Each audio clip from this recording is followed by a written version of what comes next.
कि हम आगे बढ़ें, ये रिपोर्ट देख लेते हैं जो हमें बताएगी कि आज का मुद्दा में हम आज क्या डिस्कस करने जा रहे हैं। पहले देखिए ये रिपोर्ट।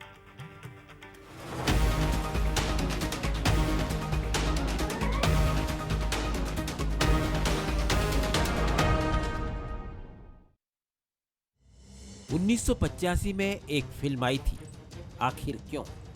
इस फिल्म में एक फेमस गाना था जिसकी लाइनें थी, अपने ही गिराते हैं नशे मन पर बिजलियां, गैरों ने आके फिर भी उसे थाम लिया है। मध्य प्रदेश की सियासत में राजा जैसा रुतबा और पहचान रखने वाले पूर्व मुख्यमंत्री और राजगढ़ से कांग्रेस उम्मीदवार दिग्विजय सिंह आजकल कुछ इसी तरह के भाव से गुजर रहे हैं। मतदान की तारीख 7 मई नजदीक है, लेकिन अभी तक मध्य प्रदेश कांग्रेस का कोई बड़ा नेता राजगढ़ लोकसभा क्षेत्र में प्रचार के लिए नहीं पहुंचा है। लेकिन 24 के रण के लिए नाम का ऐलान होने के बाद राजा ने अपना गढ़ नहीं छोड़ा। दिग्विजय अकेले ही मैदान में पसीना बहा रहे हैं। उनके बड़े भाई और पूर्व मुख्यमंत्री कमलनाथ भी राजगढ़ नहीं पहुंचे। पीसीसी चीफ और नेता प्रतिपक्ष सहित किसी ने राजगढ़ की तरफ मुड़कर भी नहीं देखा।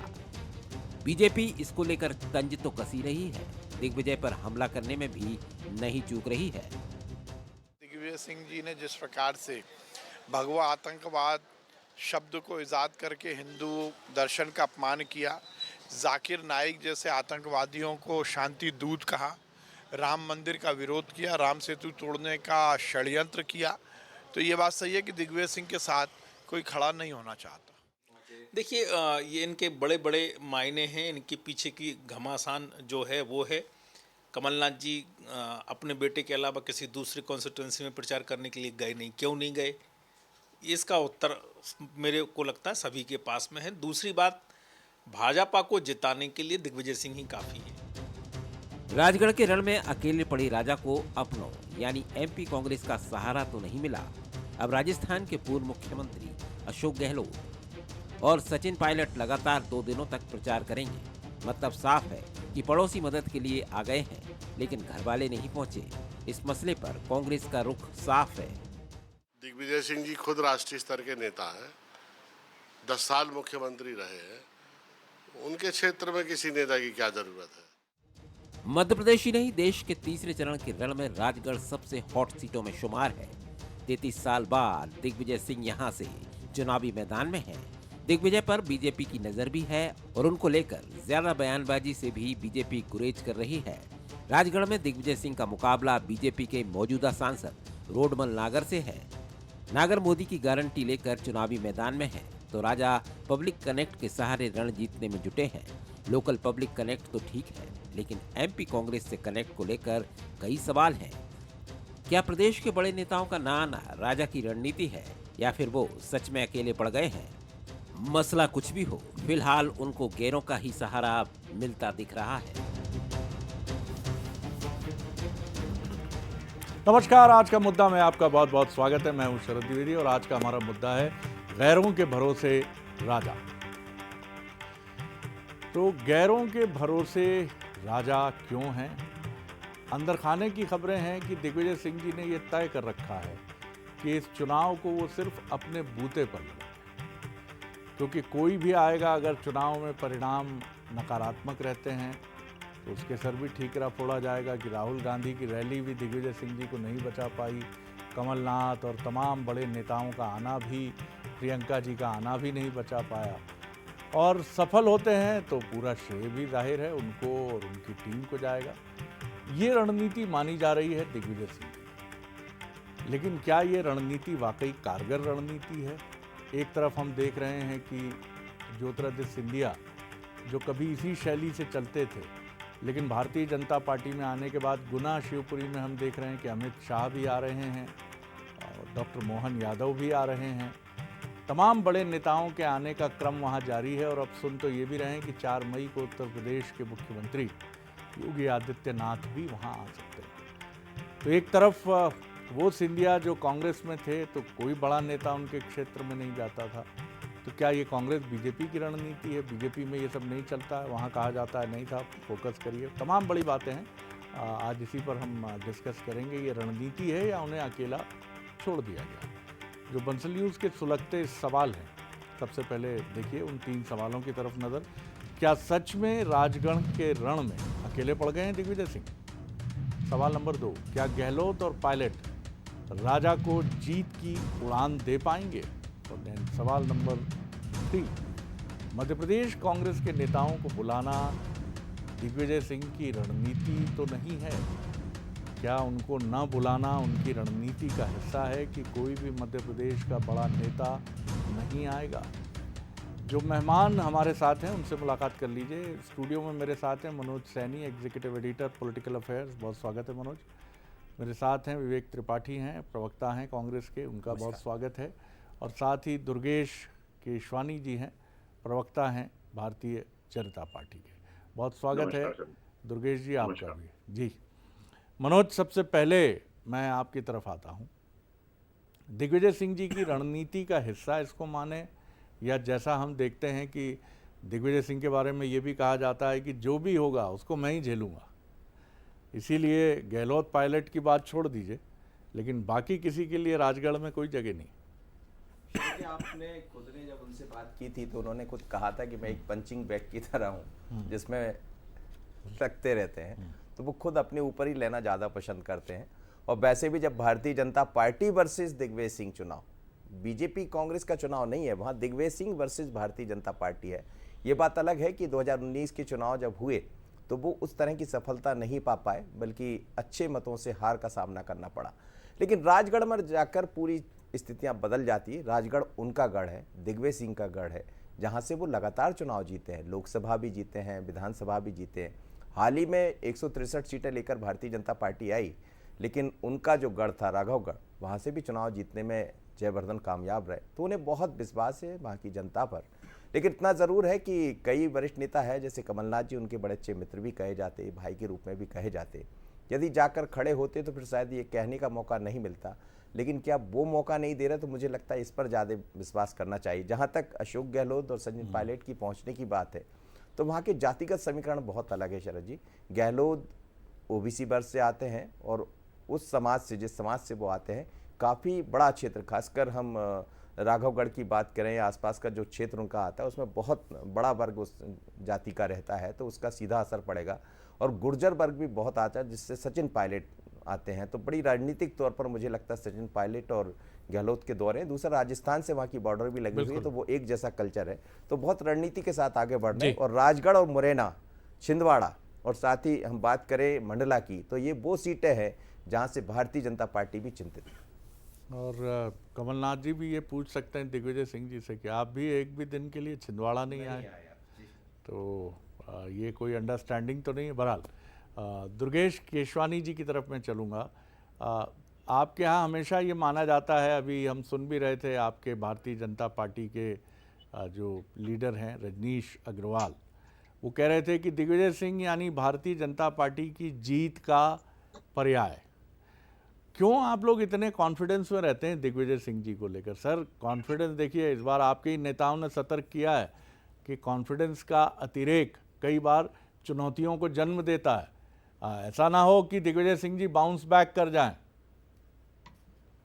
देखिए शरद, दिग्विजय सिंह जी को प्रदेश और देश बंटाधार के रूप में भी जानता है। और जिस दिन माननीय अमित भाई शाह जी की सभा थी, उस दिन आप और हम सब चर्चाएं ही कर रहे थे चैनल में कि आशिक का जनाजा है, बड़ी धूम से निकलना चाहिए। तो ये तो राजगढ़ की जनता का सौभाग्य है कि वो देश की भावनाओं का अमली जामा पहनाने जा रही है।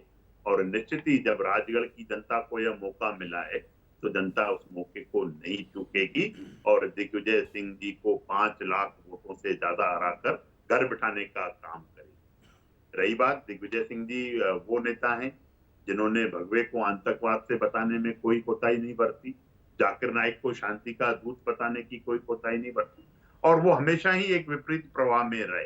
जब विश्व के लोकप्रिय नेता श्री भगवान अयोध्या में भगवान श्री राम जी के मंदिर का भूमि पूजन कर रहे थे, तब समय पर प्रश्न चिन्ह लगाने वाले दिग्विजय सिंह थे। प्राण प्रतिष्ठा पर भी प्रश्न चिन्ह लगाने वाले दिग्विजय सिंह जी थे। और जब आप हमेशा ही विघ्न डालते हो, हमेशा ही विघ्नकारी बनते हो, तो आपके साथ कौन खड़ा रहेगा? एक भी कांग्रेस का नेता, कांग्रेस का जो अलग अलग धड़े हैं, वो उन धड़ों का कोई भी एक जो जो जो मुखिया है, कबीले का जो सरदार है, वो कहीं दिग्विजय सिंह के साथ नहीं दिख रहा है। जनता भली भांति समझती है कि दिग्विजय सिंह जी वो नेता हैं जिनके साथ खड़े रहने में नुकसान ही है, और खुद दिग्विजय सिंह ही बोलते हैं हमेशा कि मैं कहीं भी जाता हूं तो वोट कटते हैं। अब तो वो फिर कॉन्स्टिट्यूएंसी में घूम रहे हैं, उनके वोट निश्चित रूप से कटेंगे। और हम जी। निश्चित रूप से, आप जिस बाउंस बैक की बात कर रहे हैं ना शरद जी, वो बॉल बाउंस होने लायक ही नहीं है। कहीं पे भी आप अगर उसको टप्पा खिलाएंगे तो वहीं की वहीं बैठ जाएगी। मुझे नहीं लगता है कि जनता उन पे विश्वास करने वाली है। दिग्विजय सिंह जी को लेकर बीजेपी का कॉन्फिडेंस छलक छलक कर बाहर आता है। तो देखते हैं 4 जून बताएगा कि राजगढ़ के नतीजे फिर एक बार भारतीय जनता पार्टी की इस थ्योरी को सही साबित करते हैं या दिग्विजय सिंह जी के लिए और उनके खेमे के लिए कोई अच्छी खबर होती है। विवेक, मैं आपकी तरफ आता हूँ। ये बताइए मुझे कि दिग्विजय सिंह हमेशा ये कहते हैं कि मुझे पंचिंग बैग समझा जाता है, जो भी आता है एक मुक्का मार के चला जाता है। तमाम तरह की बातें वो बड़े अलग अंदाज में करते हैं। आपका कॉन्फिडेंस यानी कांग्रेस का कॉन्फिडेंस क्या कहता है, और जो सिचुएशन वहाँ है ये बताइए कि क्यों कोई बड़ा नेता वहाँ नहीं गया? क्या ये दिग्विजय सिंह जी की रणनीति है जो अंदर खाने की खबर है? देखिए, लोकतंत्र का महापर्व चल रहा है। सभी राजनीतिक दल, सभी प्रत्याशी अपनी रणनीतियों के अनुसार चुनाव में काम कर रहे हैं। किस नेता को आना है, किसको नहीं आना है, ये जिले का संगठन तय करता है। हमारे यहाँ किस कार्यकर्ता और किस नेता की उपयोगिता किस लोकसभा में, कार्यकर्ता तय करता है, जिले का संगठन तय करता है। और स्वयं दिग्विजय सिंह जी तो राजनीति के चाणक्य कहे जाते हैं। उनको किसी की आवश्यकता क्यों है? उनके सामने तो भाजपा के वो प्रत्याशी हैं, रोडबल नागर जी, जिनके पास अपने कार्यकाल की बताने के लिए उपलब्धियाँ नहीं है। आज दिग्विजय सिंह जी जब 40 डिग्री से ज़्यादा टेम्परेचर में पैदल जनता के बीच में घूम रहे हैं, जनता से उनकी समस्याएं सुन रहे हैं, तो निश्चित ही जन समर्थन उनके साथ में है। और जन समर्थन जब जिसके साथ में होता है तो मैं समझता हूं उसको किसी की भी आवश्यकता नहीं होती। दिग्विजय सिंह जी का वहां पे लंबा समय का अनुभव रहा है और उनकी रणनीतियों के हिसाब से उन्होंने चुनाव लड़ रहे हैं और मैं समझता हूँ जनता का पूरा समर्थन मिल रहा है। जिस तरीके से रोडमल नागर जी ने जो वादे पिछले चुनाव में किए थे, उससे पिछले चुनाव में किए थे, उनमें से आधे से ज़्यादा पूरे नहीं हुए। तो जनता की दुविधा है। जनता स्पष्ट रूप से यहाँ पे देख रही है कि भाजपा के बड़े बड़े नेता आते हैं, हर चुनावी सभाओं में जो वादे करते हैं, पिछले चुनाव में भी जो वादे किए, लेकिन कुछ भी पूरे नहीं हुए। ऐसा लगता है कि कुछ नेता तो आ ही सकते थे। क्या ये कांग्रेस की अंदरूनी खींचतान है, कुछ आपकी अंडरस्टैंडिंग की, माफ़ कीजिएगा, कमी है कि दिग्विजय सिंह जी के लिए कई उनके समर्थक नेता हैं? कमलनाथ जी को मैं मान लूँ कि छोड़ दें, हालांकि बड़े भाई हैं, और तमाम नेताओं की हम बात कर सकते हैं। क्या दिग्विजय सिंह जी की ये क्या स्ट्रैटेजी है या क्या वीकनेस है या क्या स्ट्रेंथ ढूंढे हैं इसमें? देखिए, मैं दिग्विजय सिंह जी के बारे में आपको बताना चाहूँगा। देश भर में कांग्रेस के वो इतने बड़े और कद्दावर नेता हैं कि दिग्विजय सिंह जी अगर चाह लेते तो कई राज्यों के तो मुख्यमंत्री उनका चुनाव प्रचार करने आते। उनकी संगठनात्मक इतनी मजबूत पकड़ है, कई लोगों के तो राजनीतिक गुरु वो रहे हैं जिनके बताए रास्ते पे चल के कई प्रदेशों में मुख्यमंत्री तक लोग पहुँचे। तो निश्चित ही मैं समझता हूँ ये उपलब्ध ज़रूरत का अभाव है और दिग्विजय सिंह जी को ज़रूरत महसूस नहीं हुई, वरना दिग्विजय सिंह जी अगर जिसको बुलाएंगे वो वहाँ पे उपस्थित होगा। और संगठन का निर्णय था कि हमें नहीं लगता। अब रोडमल नागर जी को आवश्यकता पड़ी, उनके पास बताने की उपलब्धियां नहीं थी, तो उन्होंने अमित शाह जी को बुलाया। अमित शाह जी वहाँ पे जाके किस तरीके का निम्न स्तर टिप्पणी कर रहे हैं, आशिक का जनाजा है, धूमधाम से निकले, मूल मुद्दों की बातों पे, मूल समस्याओं पे बात करने की जगह जनाजे पे बात कर रहे हैं। तो ये जनता देख रही है। मनोज, अगर हम बात करें भारतीय जनता पार्टी की, तो इश्यूज उसके पास वही हैं दिग्विजय सिंह जी को लेके। भगवा आतंकवाद, Zakir Naik, Osama bin Laden के साथ जी जोड़ देना, यही वो मुद्दे हैं जिसको लेकर वो दिग्विजय सिंह को घेरती है। लेकिन राजगढ़ एक रूरल कॉन्स्टिट्यूंसी ज़्यादा है और वहाँ दिग्विजय सिंह का होम टाउन है।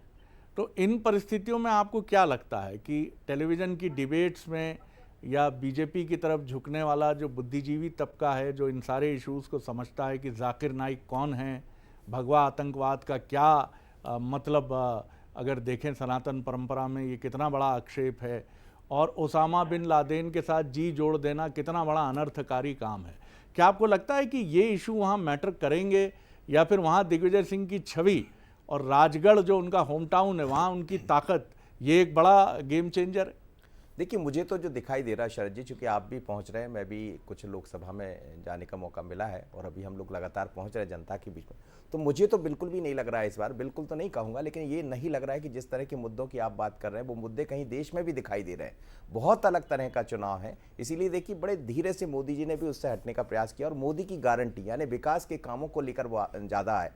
कहा यह जा रहा था कि राम का मंदिर बनेगा तो क्या हर मंच पर राम ही राम नजर आएंगे, तो मुझे अभी तक उनके भाषणों में उस तरह का सुनाई नहीं दिया। खुद प्रधानमंत्री मोदी की मैं बात कर रहा हूं, अमित शाह जी यदा कदा राम के मंदिर की बात करते हैं, तो इस चुनाव को भारतीय जनता पार्टी भी दूसरी तरफ ले जाना चाहती और वो जिस तरफ ले जाना चाहती उसका लाभ तो दिग्विजय सिंह जैसे नेता को मिल जाएगा, क्योंकि बहुत ही कद्दावर लीडर है, रणनीतिकार है, वो तमाम तरह की चीज़ों को समझते हैं। जहाँ तक आने जाने की जो बात आप कह रहे हैं कि कौन नहीं गया, तो मुझे नहीं लगता है कि दिग्विजय सिंह जैसा विवेक भी कह रहे हैं कि उनको किसी को बुलाने की जरूरत होगी, वो जिसको चाहेंगे उसको बुला लेंगे, पहुंच जाएगा। पर वो समझते हैं कि चुनाव कैसे लड़ना है। वो संघ का गढ़ है जिस पर हम 2 दिन पहले भी चर्चा कर रहे थे और संघ के गढ़ को खूब अच्छे से दिग्विजय सिंह समझते हैं। कहा तो ये भी जाता है कि कई बार उनका ये ठीक है मंचों पर कुछ चीजें अलग नजर आती है, लेकिन उनके भी सीधे संबंध रहे, तो मुझे लगता है उसी स्टाइल में वहां पर काम कर रहे हैं और इसीलिए राजगढ़ थोड़ा टफ भी दिखाई दे रहा है। दुर्गेश जी, कई मुद्दे ऐसे होते हैं, ये सही है कि 2003 में जब वो मुख्यमंत्री थे तो बिजली कटौती, सड़कों की ख़राब स्थिति, इसने काफ़ी बड़ा एक कैंपेन खड़ा करने का मौका बीजेपी को दिया और दिग्विजय सिंह जी के खिलाफ एक बड़ी छवि बनी, लेकिन ये शहरी वर्ग में अधिक थी। ये राजधानी में थी, ये इंदौर में थी, ये बड़े शहरों में थी, मध्य प्रदेश के ग्रामीण इलाकों में भी थी। लेकिन जब आप अपने घर में होते हैं तो वहाँ कोई आपकी कमज़ोरियाँ नहीं देखता, आपकी कमज़ोरियाँ अगर देखता भी है तो उसको नज़रअंदाज करता है। इस बार दिग्विजय सिंह जी भोपाल से नहीं लड़ रहे हैं दुर्गेश जी, जो करीब करीब 30-35 साल से बीजेपी का गढ़ है इंदौर की तरह। इस बार वो अपने ही पिच पर खेल रहे हैं। राजगढ़ उन्हीं का क्षेत्र है, उन्हीं का देखा भाला एरिया है, न जाने कितने लोगों के उन्होंने काम किए हैं वहाँ, तो जी वहाँ से सांसद भी रहे। पिच एकदम डिफरेंट है इस बार, आपने उन्हीं की पिच पर उनको चुनौती देने की कोशिश की है। देखिए शरद जी, इस बार दिग्विजय सिंह जी अपनी ही पिच पर बोल्ड होने वाले हैं और मैं बड़ी ही माफी के साथ आपको एक छोटी सी चीज में करेक्ट करना चाहूंगा कि आपने दिग्विजय सिंह जी पर जो आपने बात की मनोज जी से, आपने भगवे के आतंकवाद की बात की, आपने जाकिर नाइक की बात की, आपने ओसामा की बात की, पर आपने उस बंटाधार छवि की बात नहीं की जिसने प्रदेश को बंटाधार। सर आप लोग इतनी बार ये कहते हैं कि मुझे लगता है रिटोरिक हो गया है, कि इतना लोगों के दिमाग में आपने बिठा दिया है। बहुत बहुत धन्यवाद। आप अगर उस चीज को अज्यूम करके चल रहे हैं कि ये चीजें तो है ही है दिग्विजय सिंह जी के साथ, पर मैं निश्चित रूप से राजगढ़ की जनता और प्रदेश की जनता को भी ये बताना चाहता हूँ कि मध्य प्रदेश को अगर पिछड़ा प्रदेश बनाने में किसी का योगदान है तो वो श्रीमान दिग्विजय सिंह जी का है। उन्होंने न तो उस समय पे, आप भली आप शहरों की बात कर रहे हैं, पर जब शहरों में ही विजिल बजने लगती थी कि लाइट जाने वाली है 8 बजे, आप अपने मकान दुकान बंद कर घर पहुंचे, तो यह गाँव में तो बिजली आती ही नहीं थी उनकी। तो मुझे लगता है कि जनता भली भांति उस चीज को समझती है और राजगढ़ अब विकास चाहता है। राजगढ़ माननीय मोदी जी के मूल मंत्र सबका साथ, सबका विकास और सबके विश्वास को अंगीकार करके आगे बढ़ने का काम करना चाहता है। इसलिए, और मेरे कांग्रेस के काबिल प्रवक्ता साथी बोल रहे थे कि रोड़मल जी ने कोई काम नहीं किए, तो रोड़मल जी ने अगर काम नहीं किए होते तो जनता उनको 5 साल बाद आशीर्वाद देने का काम नहीं करती, दुलार देने का काम नहीं करती, प्यार देने का काम नहीं करती, स्नेह देने का काम नहीं करती। जब आप जन आकांक्षाओं पे खड़े उतरते तब जनता आपको आशीर्वाद देती है। विवेक त्रिपाठी जी कहाँ खो गए आप? देखिए, निश्चित ही जिस तरीके से बार बार ये कह रहे हैं कि रोडमल नागर जी ने बहुत विकास का कार्य किया है, वो तो जब दिग्विजय सिंह जी जनता के बीच में जाते हैं, जनता उनको बताती है कि किस तरीके से रोडमल नागर जी पिछले चुनाव में नजर आए थे, उसके बाद सीधे इस चुनाव में नजर आए। अगर विकास का कार्य किया होता तो निश्चित ही 4 तारीख को जन आशीर्वाद किसके साथ होगा ये देखने को मिलेगा। आपने जिन आरोपों और जिन गुमराह करने की जो राजनीति करी है वो भोपाल में सफल हुई, उसका परिणाम ये रहा कि विगत 5 वर्षों से भोपाल सांसद विहीन रहा, भोपाल में सांसद ही नहीं रहा। भोपाल की जनता ने देखा कि आपने जिनको सांसद प्रतिनिधि के रूप में उतारा था वो जनता के बीच में से विलुप्त हो चुकी थी। तो कहीं ना कहीं ये गलती राजगढ़ की जनता नहीं करने वाली है। राजगढ़ की जनता के विकास के लिए जो दिग्विजय सिंह जी ने संकल्प लिया है, उस संकल्प को पूरा करने की जिम्मेदारी दिग्विजय सिंह जी ने ली है। और दिग्विजय सिंह जी की गारंटी मोदी जी की गारंटी की तरह नहीं है जो 5 साल में पूरी ना हो और हर बार नई गारंटी के साथ में खड़े हो। दिग्विजय सिंह जी निश्चित ही बिल्कुल सनत जी, ये चुनाव दिग्विजय सिंह की सहानुभूति का चुनाव है, जैसा जिसका वो जिक्र बार बार कर रहे हैं। ये चुनाव उनके गढ़ का चुनाव है, पर ये जरूर है कि भारतीय जनता पार्टी उस गढ़ को जाने नहीं देगी। अब गढ़ किसका बनेगा हम और आप देखेंगे, पर इतना जरूर है कि वहाँ की चीजें बहुत अलग है। कोई जाए या ना जाए, दिग्विजय सिंह सब समझ रहे हैं और बीजेपी भी इस बात को समझ रही है। बहुत शुक्रिया मनोज जी, बहुत शुक्रिया विवेक त्रिपाठी जी, बहुत शुक्रिया दुर्गेश केशवानी जी। तो बेशक कुल मिलाकर ये बात कही जा सकती है कि इस बैटल ग्राउंड पर जहां ये चुनाव हो रहा है, ये चुनाव बहुत डिफरेंट है। डिफरेंट ये है कि कांग्रेस चोट पर चोट खाती चली गई और दिग्विजय सिंह जी ने भी बहुत कुछ झेला है। मिस्टर बंटाढार का आरोप, तमाम तरह की चीज़ें, मध्य प्रदेश में गुटबाजी के केंद्र में उनको देखा जाने के आरोप भी लगे खुद कांग्रेस की तरफ से। इससे व्यक्ति सीखता भी बहुत है। तो क्या दिग्विजय सिंह जी इस बार एक डिफरेंट अवतार में हैं राजगढ़ में? क्या उन्होंने बहुत कुछ सीखा है या फिर वही मोदी लहर, वही उनके बयान एक बार फिर उन पर भारी पड़ने वाले हैं? इन तमाम सवालों के उत्तर 4 जून हमको देगा। तो धैर्यपूर्वक इंतज़ार कीजिए और आगे देखिए। छत्तीसगढ़ आज का मुद्दा राधिका, छत्तीसगढ़ आज का मुद्दा है राधिका ने उधेड़ा कांग्रेस का बखेड़ा। धन्यवाद, नमस्कार।